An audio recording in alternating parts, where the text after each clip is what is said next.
La corrupción avanza.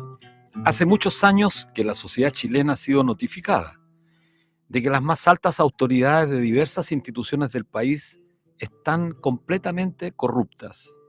Prácticamente no se salva ninguna. Desde aquellas llamadas a impartir relatos morales como la Iglesia Católica, mostraron ser el reducto de sujetos de la más baja calaña que abusaron por años y de manera sostenida contra menores.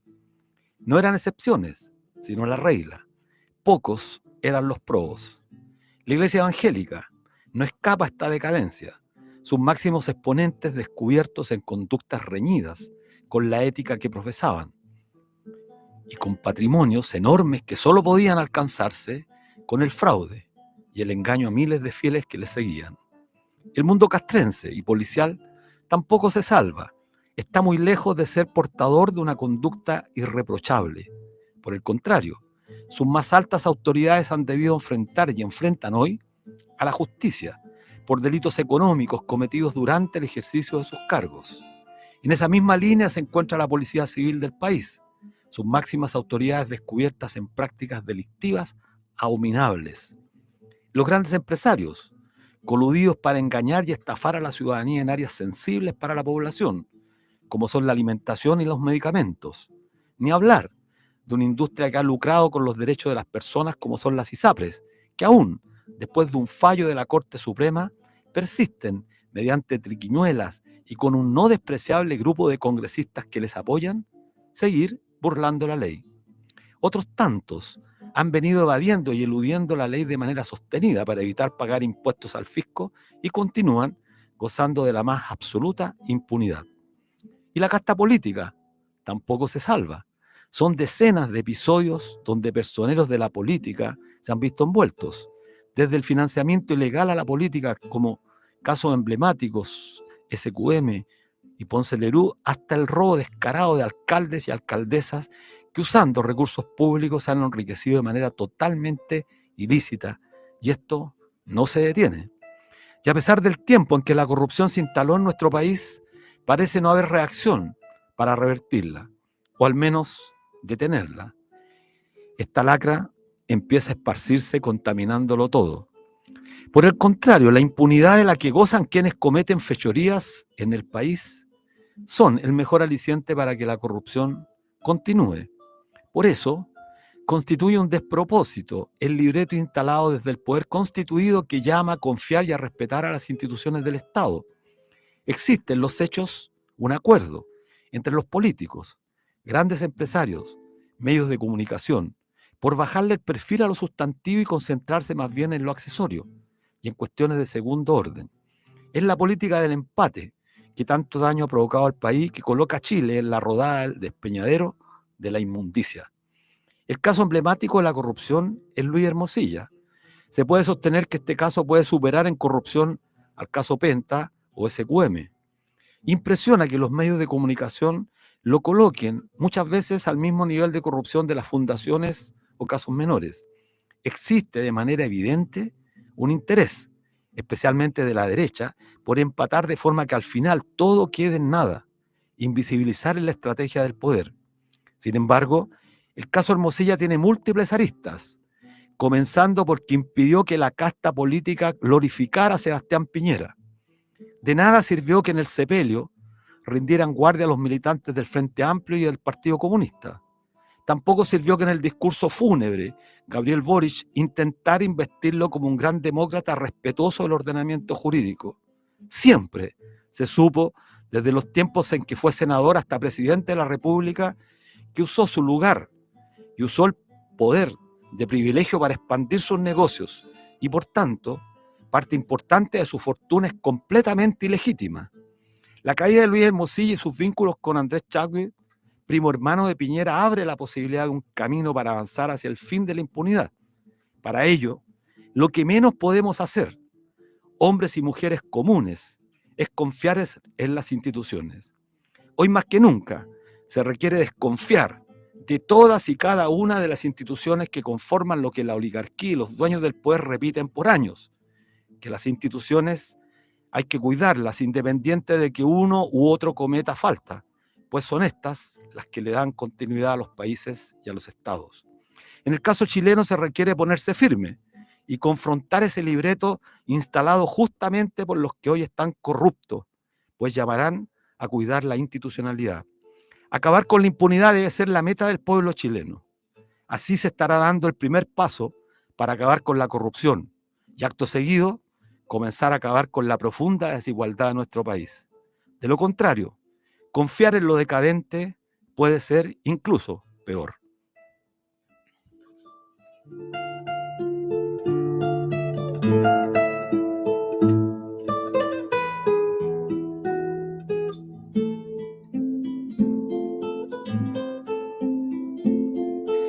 Hola amigos, amigas, ¿cómo están? Bienvenidos y bienvenidas a un nuevo programa de debate social. Soy Luis Mesina. Estamos en el 102.5 del dial FM de Radio Universidad de Chile, la radio que piensa, y en su señal online y por streaming a través de YouTube por canal Punto Social. Saludamos a quienes hacen posible esta transmisión: Ana Muga en la dirección, Javier Márquez en la difusión en redes, y a Patricio Núñez, que hoy día en realidad no está reemplazado por una excelentísima compañera. Así que también le damos nuestros saludos. Camila González. Así que le damos un abrazo también a ella. Bueno, hoy día es un día importante. El 22 de marzo se conmemora el Día Mundial del Agua, jornada internacional de concientización establecida por la Asamblea General de las Naciones Unidas el 22 de diciembre de 1992 y que se celebra anualmente desde 1993. En Chile, las organizaciones sociales ligadas a la defensa del agua realizarán una marcha que saldrá a las 18:30 horas desde Plaza Dignidad o Plaza Baquedano, como algunos ya empiezan a denominarla. Este año las organizaciones medioambientales que defienden el agua en el país se sumaron a la campaña internacional contra Mekorot, la empresa estatal del agua que Israel se asentó desde el 2022 en varias provincias argentinas.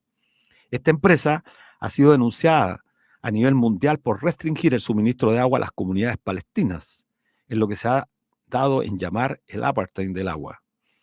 No al apartheid y al genocidio. Fuera Mekorot es el llamado que están realizando estas organizaciones, el MAT y Modatima, entre otras. Hoy es la marcha y todos invitados porque el eje estará puesto justamente en la solidaridad con el pueblo palestino. También hoy nos pidieron, hacer un llamado el día martes 26 de marzo a las 18 horas en el Teatro Camilo Enríquez, ubicado en Amunátegui 31, se realizará el lanzamiento de la propuesta de negociación colectiva ramal para el sector financiero y bancario, realizado por la Confederación Bancaria junto a Fundación Sol. La invitación es abierta a todos las y los trabajadores, a los y las dirigentes sindicales de todos los sectores. La importancia de la negociación colectiva ramal es tremendamente relevante para los efectos de corregir la profunda desigualdad que hay en nuestro país. Sin negociación colectiva ramal, jamás habrá mejoras para los derechos de los trabajadores. También, enero de este año, comenzó a regir la ley 21.645, que modifica normas sobre la protección de la maternidad, paternidad y vida familiar y regula en el Código Laboral un régimen de trabajo a distancia y teletrabajo. Para conversar sobre esta ley tenemos un contacto con la destacada abogada Javiera Aravena. Javiera, hola, ¿cómo estás? Hola Luis, ¿cómo estás? Bien, muchas gracias. Muy bien. Oye, bueno, sobre esta importante ley que ha sido no tan difundida, digámoslo de paso, pero que comenzó a regir este año, se habla mucho que viene justamente a proteger la vida familiar, la maternidad, la paternidad. Pero cuéntanos tú, Javiera, ¿cuál es el aspecto positivo que ves en esta normativa recientemente promulgada? Sí, mira, lo primero que hay que señalar es que reconoce una realidad, ¿no? El trabajo cuidado no remunerado, que si bien son beneficios que se establecen tanto para hombres como para mujeres, sabemos que por los sesgos que existen, por el rol socialmente asignado a las mujeres, recae especialmente en ellas. Entonces, reconoce un hecho, que es que las trabajadoras cuidan, y que cuidan de modo no remunerado en muchos casos, y que necesitan facilidades para cumplir con labores de cuidado, que hoy son difícilmente eludibles. Sí, y la pregunta mía es, ¿podemos decir que esta ley establece realmente un derecho para las mujeres, particularmente que son las que mayormente realizan trabajo cuidado? Mira, lamentablemente no. porque si hablamos de derechos, una de las características principales no es que son exigibles, ¿no? O sea, la principal característica de los derechos es que su cumplimiento es obligatorio para las partes. Entonces, los derechos obligan. Y en este caso, hablamos, y hay que ser bien honesto y honesta, es que son facilidades. ¿Por qué? Porque siguen entregados a la voluntad patronal. ¿Ya? O sea, básicamente usted puede o no ejercer esto, puede ser beneficiado por tal cosa, pero es ilusorio en el entendido que primero no es exigible y por otro lado, ya lo sabemos cómo ha sido la tendencia, ocurrió también con la ley 40 horas, que se entrega a las partes la negociación.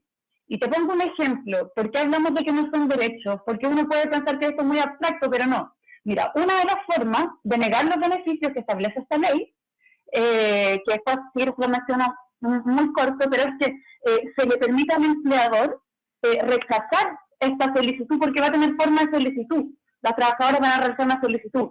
Y sabemos, mira esta expresión, dice, bueno, pero no se le puede entregar este beneficio según la naturaleza de las funciones que realiza la persona trabajadora. Es decir, si la naturaleza de esas funciones no lo permite, entonces lamentablemente usted no va a tener modalidad de trabajo a distancia, no va a poder modificar los turnos transitorios más encima, y en ese sentido, nada, pues siguen siendo eufemismos, porque ¿quién controla básicamente el contenido, el contrato de trabajo donde establecen las funciones? ¿Ah? ¿Qué trabajador puede decir, no, sabes que yo no quiero realizar esta función, pero quiero realizar esta otra? Sí. Sabemos que los contratos de trabajo son de los que se denomina contratos de adhesión. Así que es complicado, es lamentable también porque se pierde una oportunidad importante. Nosotros no sostenemos que sea que no se tenga que avanzar en la materia, pero sí el problema es que son meras alternativas entregadas a la voluntad individual de las partes y sabemos que eso supone siempre la imposición de la voluntad del empleador. Sí, tú escribiste un artículo bastante interesante que entiendo se va a publicar en los próximos días, donde señalas que la ley no reconoce la voz de las organizaciones sindicales como representante o representativa de los trabajadores de una determinada empresa.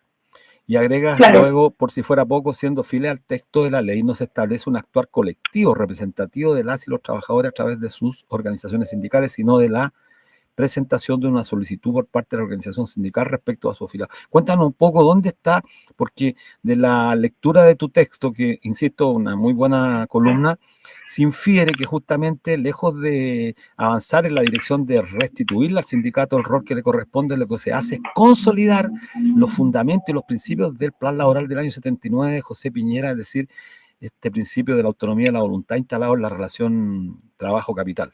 No sé, sería bueno que lo explicaras, por favor, Javier. Sí, mira, tú de hecho lo dices muy bien, ¿no? O sea, si tenemos, y esto hay que decirlo claramente, tenemos un gobierno comprometido, al menos en lo discursivo, con el poder colectivo de los trabajadores, ¿no?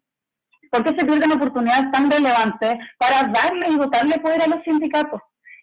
Mira, acá no se reconoce la voz de las organizaciones sindicales como representantes, ya no solo de sus afiliados, sino que también de todos los trabajadores de la empresa. Ya aquí, dentro de los 3 derechos que establece esta ley, hay solo uno, y bueno, primero, las organizaciones sindicales no son mencionadas en lo absoluto. Aquí lo que va a tener la representatividad del sindicato y de sus afiliados y afiliadas, solo va a ser que finalmente ellos van a ir y negociar la presentación de esta solicitud. Pero ¿cuál es el problema? Primero, que se establece respecto de un beneficio, que es la reducción transitoria de la ley, ¿vale? En el periodo de vacaciones escolares. Pero no se trata de un derecho, sino que de la posibilidad de llegar a un acuerdo. Entonces, puede o no puede darse, y en ese sentido hay 2 cuestiones problemáticas, y es que precisamente la organización sindical sigue centrada en el nivel de empresa. ¿Por qué no pensar que esta es una forma también de, por ejemplo, extender la representatividad de los trabajadores a través de organizaciones sindicales de rama u otras de grado superior, como las confederaciones? ¿Qué pasa con aquellos trabajadores y trabajadoras que no pueden constituir sindicatos, que son en su mayoría los trabajadores de Chile, porque trabajan en pequeñas y medianas, o sea, pequeñas empresas y microempresas? Sobre eso mismo quería preguntarte, Javiera, esta ley ha sido muy celebrada como un avance para los derechos de las mujeres. Las normativas sugerían en el último periodo desdeña mucho a los sindicatos, ya tú lo dijiste con mucha fuerza y mucha argumentación, minimiza su rol. ¿Ves tú en esto una voluntad, una intencionalidad de querer seguir en lo mismo, porque es más ley de 40 horas, también deja la voluntad de las partes, eso es lo grave. Bueno, tiene algunas normas que son problemáticas. Mira, yo creo que intencionalidad es lamentable, es decir, que a mí me parece que esto es desidia, que es indolencia, que los trabajadores organizados colectivamente no son un grupo de presión. Entonces, no hay voluntad política para avanzar realmente en eliminar el tal laboral. De hecho, seguimos la misma lógica. Bachelet 2, con su anunciada reforma del derecho colectivo, dejó las situaciones de los sindicatos incluso en ceder pie en algunas cosas. Y 40 horas fue un ejemplo de cómo finalmente es fácil esta suerte de escribir un derecho pero borrarlo con el codo. En tanto, por ejemplo, en el caso de las 40 horas era esto de qué es fiscalización superior inmediata, un tema que se ha tocado latamente y que no es el objetivo de esta conversación, pero sí hay que decir que si tú vas entregando posibilidades para eludir derechos, para rechazarlos, claramente no estamos hablando de derechos, pero de teorías completamente. Que los trabajadores no tienen poder individual, que son a través de sus organizaciones sindicales donde eventualmente pueden ejercerlo. Bueno, hagámoslo. Pero ¿cuál es el problema? Es que en Chile las organizaciones sindicales en su mayoría no tienen poder, y no tienen poder porque están dentro de un diseño, de una arquitectura que se hizo para que no tuvieran poder, para que no fuesen representativos, para que compitieran entre ellos, los sindicatos. Sí, bueno, Javier Aravena, abogada laboralista, comentando aspectos de la ley 21.645, promulgada en enero. Queremos agradecerte, Javier, y esperamos tenerte pronto en un programa para hablar más en profundidad sobre el tema. Así que muchas gracias. Muchas gracias, amigos. Que estén bien. Chao. Gracias. Y bueno, vamos a un pequeño corte musical con el tema histórico. Si me quieres escribir, de Rolando Alarcón, en una clara alusión a quienes lucharon por la democracia, por la república, contra la tiranía franquista, que es importante hoy día restituir ese compromiso con la lucha por defender la democracia, que no solamente supone apoyar a los gobiernos de turno, sino que apoyar los derechos y que la ciudadanía tenga derechos. Vamos a estar con Gabriel Salazar conversando sobre estos temas.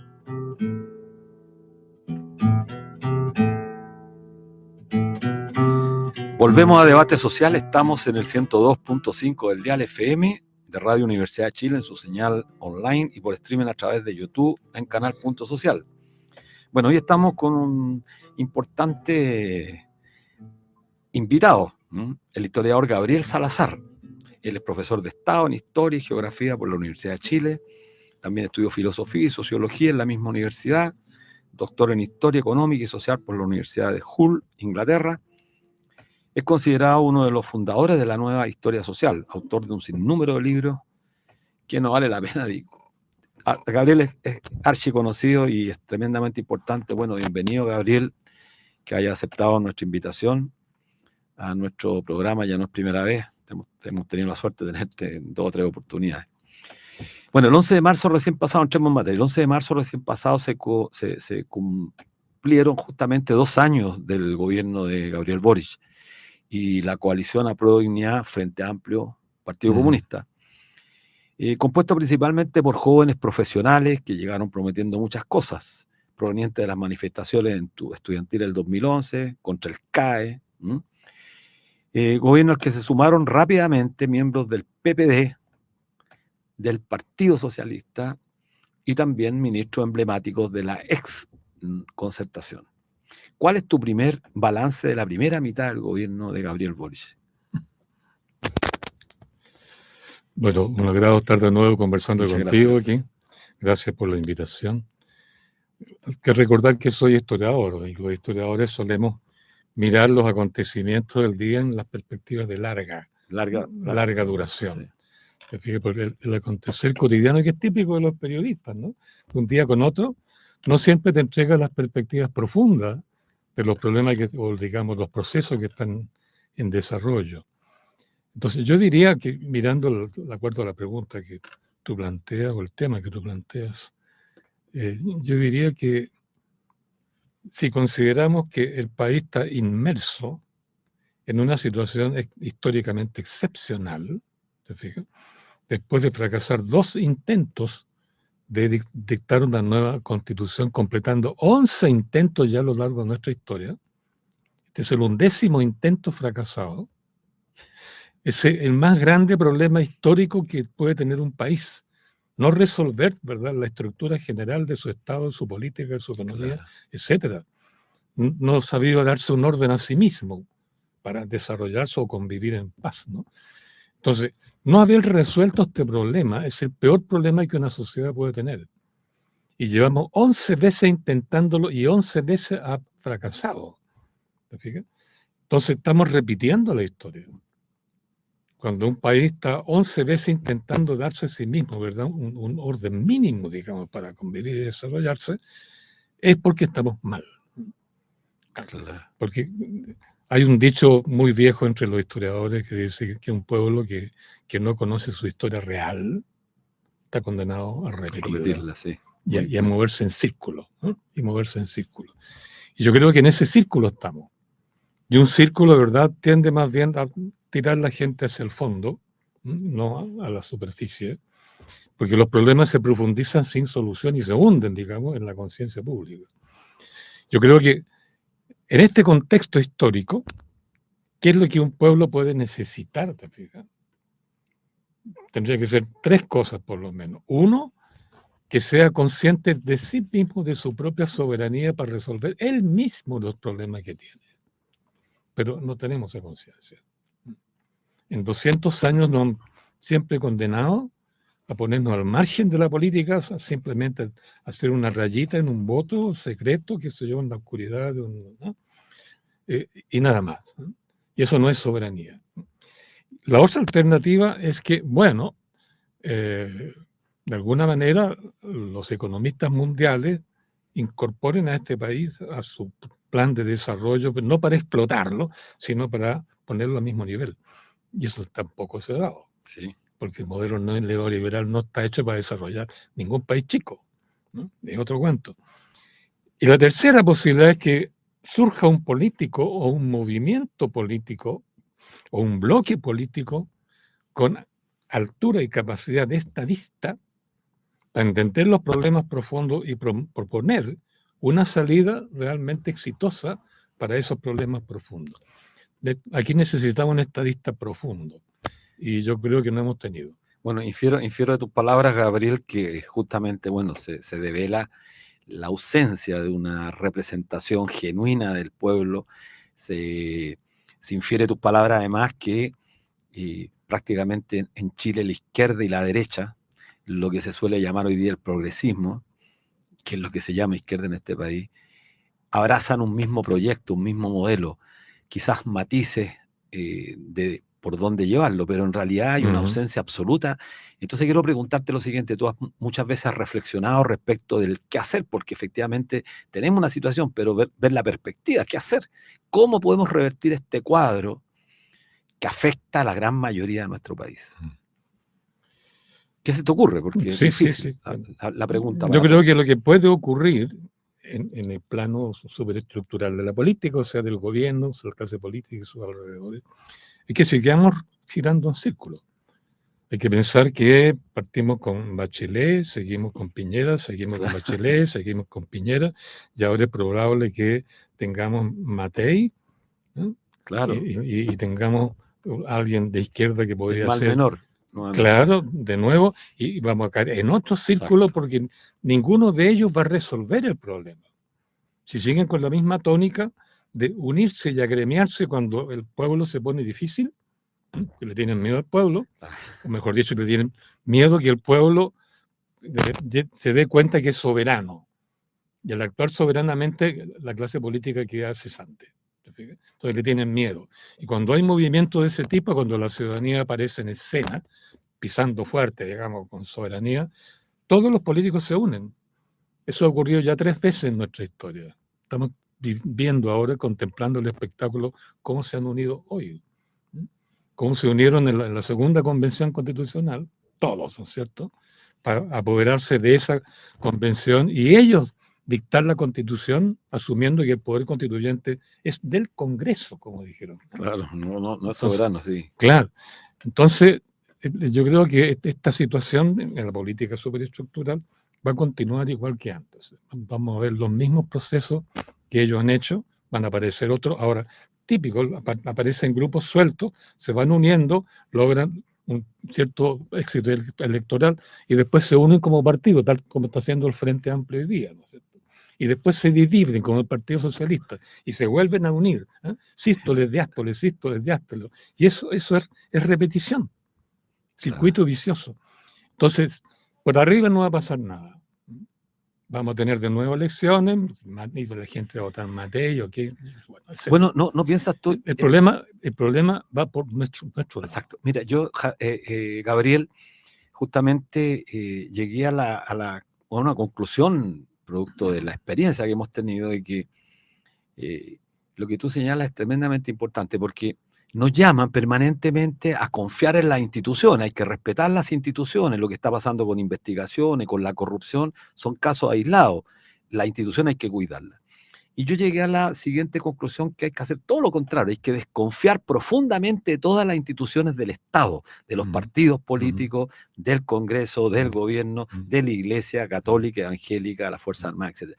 Y tratar de pensar o repensar un proyecto donde sea justamente, como dices tú, el soberano del pueblo. Exacto. Sobre ese particular tema, te quiero preguntar como historiador además y para nuestros auditores de Radio Universidad de Chile, estamos con el destacado profesor Gabriel Salazar.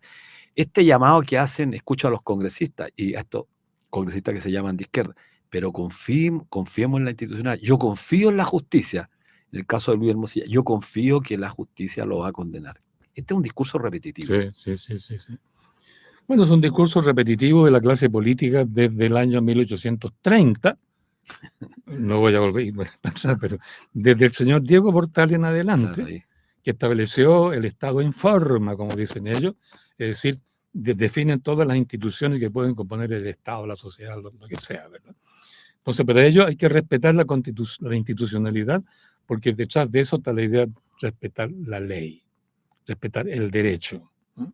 Entonces, el respeto al derecho a la institución es su discurso eterno de la clase política, porque sabe que ese derecho, esa institucionalidad, es su campo de trabajo, es su campo de negocio, es el campo de sus intereses que ellos hegemonizan. Claro. Defender la ley, como discurso abstracto, en el fondo es defender su negocio, ¿no? Ahora, pero ¿cuál es el problema hoy día? Que ya no queremos nuestros políticos. Digan lo que digan, están con un 98, 97, 96% de rechazo ciudadano. Y eso sigue, continúa. Y sigue. No se quita, sí. Es una tendencia permanente. Sí.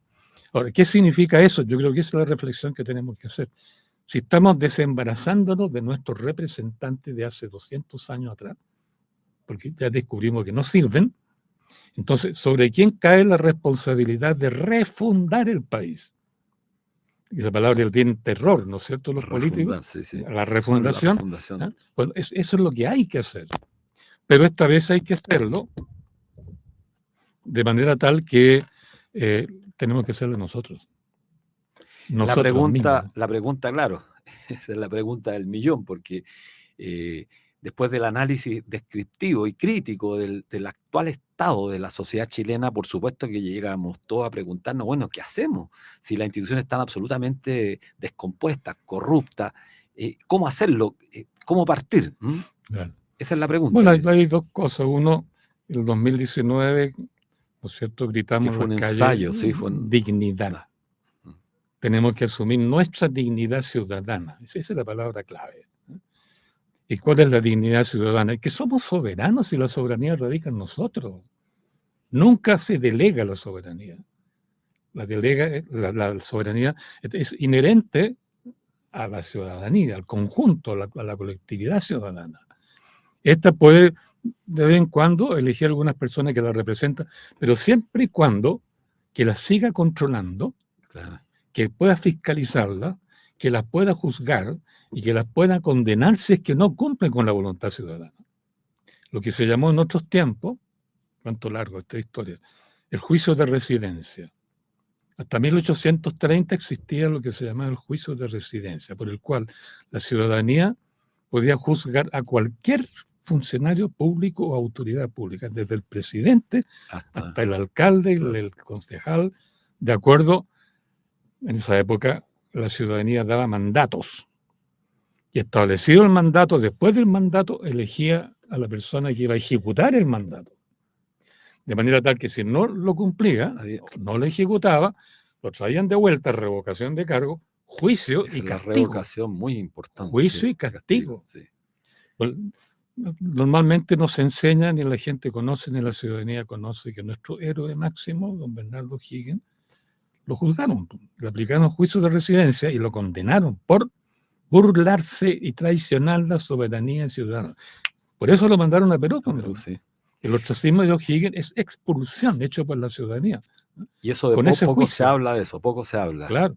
Y ese juicio de residencia desapareció con portales nunca más, y siquiera los famosos y expertos profesores de Derecho Constitucional hablan del juicio de residencia. Sí, bueno, mira, interesante para nuestros Sí. auditores conocer la historia, porque como decía al comienzo, sin conocer la historia, esta frase que parece frase cliché, bueno, se repite la historia. Qué Exacto. duda acá en Chile que después de un tremendo estallido, cuando el pueblo trató de tomarse en sus manos realmente la soberanía, finalmente, bueno, hay razones múltiples que desgraciadamente hoy día nos tienen peor que el 18 de octubre. Quiero pasar a otro tema que por tu experiencia yo creo que esto puede ser muy ilustrativo para el debate. Y tiene que ver con la pugna que se puede generar en el territorio. Los alcaldes, después te voy a preguntar sobre la izquierda, pero me parece importante llevarte a este tema. Los alcaldes han tomado en sus manos, muchos de ellos, ya la petición de un sector de la derecha de militarizar no solamente el Gualmapu, sino que ya militarizar las grandes ciudades. Y hace poco un alcalde destacado del Frente Amplio, señor Bodanovich, pidió los militares para enfrentar la delincuencia en Maipú. Se le sumó después, creo, entiendo, la alcaldesa de Ñuñoa, después la alcaldesa de Santiago. Es decir, estos jóvenes que llegaron para cambiar el mundo, están pidiendo militares en la calle. Eso tiene un trasfondo, no es una cosa tan sencilla. ¿Qué te ha parecido esto, Gabriel, a ti con tu experiencia de la historia? O sea, tener a los militares en la calle en un sistema democrático. O sea, estamos hablando de... Este es un cuento larguísimo, maestro. Desgraciadamente no conocido porque no se ha investigado. Yo lo investigué, pero todavía no he publicado los resultados, porque ha sido una tremenda investigación. Pero el fondo del problema es que el Estado construido en 1830, que lo han considerado excepcionalmente, un ejemplo único en América Latina, que sé yo, etcétera. Hasta Lagos lo reivindicó ese periodo. La verdadera naturaleza de ese Estado es que tiene detrás un ejército que lo defiende a él, a ese Estado y a quienes organizaron y construyeron ese Estado. Larga historia, no puedo contarlo, pero la idea es que cuando un ejército, por constitución política, por la institucionalidad que se organiza, está encargado de defender el Estado, ley de defensa permanente del Estado, la seguridad pública, en el fondo, la seguridad del Estado, todo eso significa seguridad de la élite que construyó ese Estado y que sigue profitando de ese Estado. Bueno, cuando un ejército juega esta función, que defiende a una élite que construyó el Estado que ella misma domina, ese no es un ejército nacional. No es un ejército patriota. Es la palabra que se usa técnicamente en sociología política y militar, es que ese es un ejército pretoriano. El ejército pretor viene de la palabra del latín, ¿no? Pretor, que es el guardia privado del emperador romano.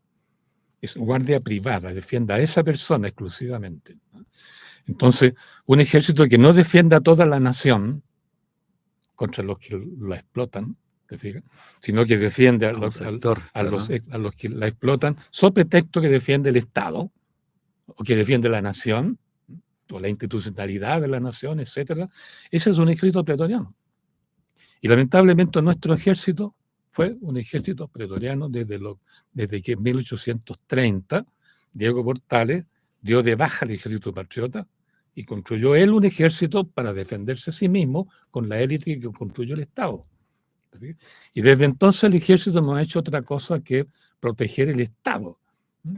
Las leyes, los artículos respectivos de la Constitución dice eso, no sé qué, los militares son esencialmente obedientes. ¿A qué ley? A la ley que está funcionando. ¿Fíjate? ¿Quién va a defender? Al Estado. Claro, ya la ley hecha por la oligarquía. Claro. Y no pueden deliberar. Exacto. O sea, organizan máquinas ahí para defender el Estado, robots, ¿no? No es un ejército nacional ni patriota. Entonces, pero este ejército excepcionalmente actuó de repente a favor del pueblo. Eso no se conoce mucho. Y justamente en la época de Recabar pasó eso. Y es bien interesante estudiar hoy día qué pasa con el ejército hoy. Porque Piñera lo invitó, ¿se acuerdan? Estaba en guerra, ¿no es cierto? Lo invitó a combatir un gran enemigo poderoso. Bueno, y Boric también a través del Consejo. Claro. Y ellos no, Sena, nada, no se movieron, ¿no? Lo han querido llevar al Gualmapu en el sur y no han ido. Y se han ido con abogados, ¿no? Sí. Para que vigilen su comportamiento impecable. De forma tal, claro, no tener que rendir cuentas. ¿Por qué no nos masacraron en el 2019? Buena pregunta. ¿Por qué no nos han masacrado en todo este periodo que nos tratamos de hacer una constitución? Ojo, ¿no? Les dolió mucho lo que les pasó con Pinochet. Les dolió mucho que tengan 500 oficiales acusados de violación de derechos humanos y están en la cárcel ahí, muriéndose de viejos y acusados, ¿verdad? Les dolió mucho el desprestigio mundial que tuvieron con lo que hicieron en Chile. Les dolió mucho el hecho de que ellos no hicieron el golpe de Estado por sí mismos en las conveniencias de Chile, sino por orden norteamericana, de la CIA, etcétera, por esas razones que le convenían a Estados Unidos, no a Chile. Entonces fueron títeres, ¿no? Y por eso yo pienso que es inevitable, es imposible que no estén deliberando. No públicamente, pero aquí dentro. Lógico, deliberan y por eso toman la decisión de no participar. Claro, ¿Pero qué te parece? Y por eso, perdón, termino. Sí. Y por eso es que están muy interesados en estudiar ciencias sociales de posgrado, o sea, como magíster y doctorado en las universidades chilenas y extranjeras. Hay doctores en ciencias sociales. Yo le he hecho clase en la Universidad de Santiago, en magíster, si era magíster, no, el doctorado, a generales y coroneles que estaban ahí. ¿Por qué? ¿Para qué? Claro. No, interesante. para no deliberar. Bueno, ese es un tema interesante, Gabriel, que desgraciadamente y lamentablemente no debatimos en Chile, porque en Chile además el debate está capturado por la élite y ha sido capturado por, comillas, esta izquierda que se tomó el nombre para justamente ser funcional a un modelo de reproducción que durante ya más de 50 años viene siendo no comparsa, sino que actor protagónico en consolidar un Estado que justamente desconoce la soberanía, desconoce los derechos, etc. Yo quiero preguntarte sobre este tema, porque, sí. ¿Pero qué te parece al final de cuentas? ¿Tú crees que va a ser muy difícil que los militares vayan a Maipú, vayan a Ñuñoa, vayan a la estación aquí al Santiago Centro? Pero como son alcaldes de izquierda los que lo piden, comillas izquierda, ¿qué opinas de la izquierda? ¿Existe la izquierda en Chile? La izquierda que soñaba con un planteamiento anticapitalista, que se imaginaba un mundo... ¿Qué opinas de la izquierda en Chile? Primero, si existe. Bueno, hay dos grandes temas y la cuestión militar siempre incidía a la izquierda. Yo creo que sobre la izquierda hay que tener claro lo siguiente. ¿De dónde viene el concepto izquierda? No viene del pueblo trabajador donde vive. Porque por ejemplo, en Puente Alto, los trabajadores de la papelera viven ahí y ellos tienen un pensamiento común, una concepción común, una opinión común sobre la papelera, sobre Puente Alto, etc. Ahí no aparece izquierda, derecha y centro. La palabra izquierda no surge de la clase popular, surge dentro del Parlamento liberal. Claro, bueno, sí. Claro. Es del Parlamento liberal donde se dividen los diputados entre izquierda, centro y derecha, ¿verdad? Por tanto, el concepto de izquierda en Chile aparece con la época del Frente Popular. Recién, antes no, porque antes el pueblo peleaba como tal desde la calle contra el Estado. Después del 36 comienza a hacerlo a través del Frente Popular, el Partido Comunista, el Socialista, el Laborista, el Democrático, claro, etc. Y la izquierda es un concepto parlamentario, maestro. Parlamentario. No es un concepto de la clase. En consecuencia, políticamente está dominado por la lógica parlamentaria liberal. No se propuso la transformación estructural. Claro, y por eso es que cuando el pueblo ataca al conjunto del Estado y al conjunto de la clase política, izquierda, centro y derecha se unen, corren a unirse para evitar el peligro de que lo va a dejar cesante, porque el pueblo toma una decisión, van a quedar todos cesantes, ¿no? Tal como hicieron los militares el año del 5 al 9 de septiembre de 1924. Con otro día podemos hablar de eso. Sí, por supuesto. Se reunieron formando una asamblea militar, fueron a hablar con la Alessandri, lo amenazaron, se autoexilió solo y se fue a Italia. Fueron al Congreso, les dio miedo, se fueron todos los políticos a su casa, ¿sí? Y quedó vacío. Entonces, estando ahí los militares, ¿no? Ellos sacan un manifiesto al pueblo de Chile, ¿no? Que muy poca gente ha leído, pero ahí está el manifiesto, que dice: hemos dado un golpe de Estado, mandamos a cambiar al presidente, disolvemos el Congreso, pero nosotros no vamos a gobernar, no vamos a establecer ni un caudillaje, ni un dictador, ¿no? Sino que, por el contrario, queremos llamar al pueblo para que libremente ejerza su voluntad soberana y dicte una nueva constitución. No, es importante. Cuando ocurrió eso, y para todo eso hay documentos, cuando ocurrió eso, ¿qué pasó? Todos los partidos de izquierda, toda la izquierda, no voy a dar nombre, de ese tiempo, hasta la extrema derecha se unieron contra el movimiento de los militares, se agarraron de Alessandri desesperadamente, ¿verdad? Y incluso contra la misma Foch, que estaba de acuerdo con los militares. O sea, maestro, la izquierda es un concepto parlamentarista liberal. Cuando el Estado liberal es de alguna manera amenazado por el pueblo, la izquierda se vuelve clase política junto con la derecha. Y quedó clarito ahora en la última convención. Lamentable. Bueno, estamos con Gabriel Salazar aprendiendo mucho de historia, pero también de política, que creo que es lo que interesa hoy día en esta orfandad en la que se encuentra el pueblo de Chile, ante una clase política que hay que decirlo, que no solamente no está a la altura, es una clase política que ha decepcionado absolutamente las reivindicaciones, las promesas que se hicieron al pueblo. Quiero llevarte un tema en la coyuntura, Gabriel. Sé que a veces tú eres muy profundo, pero en este tema creo que sería relevante para nuestro auditorio conocer la opinión de un destacado historiador y político a la vez.